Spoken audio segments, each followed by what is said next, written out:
निछावर की और ढोल की थाप पर भंगड़े भी डालते दिखाई दिए। अगर एयरपोर्ट की बात करें, रात को एयरपोर्ट के मनाजिर भी काफी दीदनी थे। अरशद नदीम जिंदाबाद और पाकिस्तान जिंदाबाद के फलक शगाफ नारे लगते रहे और एयरपोर्ट नारों से गूंजता रहा। शहरियों ने अपने हीरो को कंधों पर उठाया था और अब भी आप देख सकते हैं मनाजिर के फख्रे पाकिस्तान अरशद नदीम को कंधों पर बिठा कर लेकर आ रहे हैं। अरशद नदीम अवाम का जो है वो जवाब दे रहे हैं अपने हाथ हिलाकर, और साथ ही साथ उन्होंने जब उनके रिश्तेदार, उनकी वालिदा उनसे मिली तो भी काफ़ी जो है वो ज़बरदस्त मनाज़र देखने को मिले। इसके साथ साथ एयरपोर्ट की अगर बात करें तो रात ही से कवरेज की जा रही है इस चीज़ की, तो बाहर निकलने पर की बड़ी तादाद पेश हो गई और अरशद नदीम को डबल डेकर बस पर सवार किया गया और बस पर सवारों को मदाहों का शुक्रिया अदा किया। हाथ उठाकर अवाम के नारों मोहब्बतों का जवाब देते रहे। और ये मनाजिर अब उनके घर के हैं।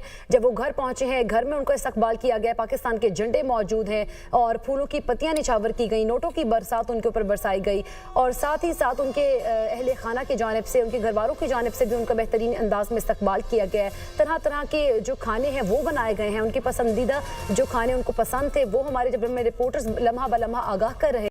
कहा कि उनकी वालिदा ने उनकी फरमाइश पर बहुत से खाने बना के रखे हैं और साथ ही साथ उनके घर वालों की जानिब से भी उनको बहुत सारा प्यार दिया जा रहा है। उनकी वालिदा भी बहुत खुश दिखाई दे रही हैं, उनके रिश्तेदार भी और पूरी अवाम जिनका उन्होंने सर फख्र से बुलंद किया है, इंतहाई पुरजोश हैं, इंतहाई आप देख सकते हैं खुशी के मनाजिर हैं। इस वक्त मुल्क भर की अगर बात की जाए, ना सिर्फ मुल्क भर की बल्कि अगर इंटरनेशनली भी देखा जाए, जहाँ जहाँ पर पाकिस्तानी मौजूद हैं वहाँ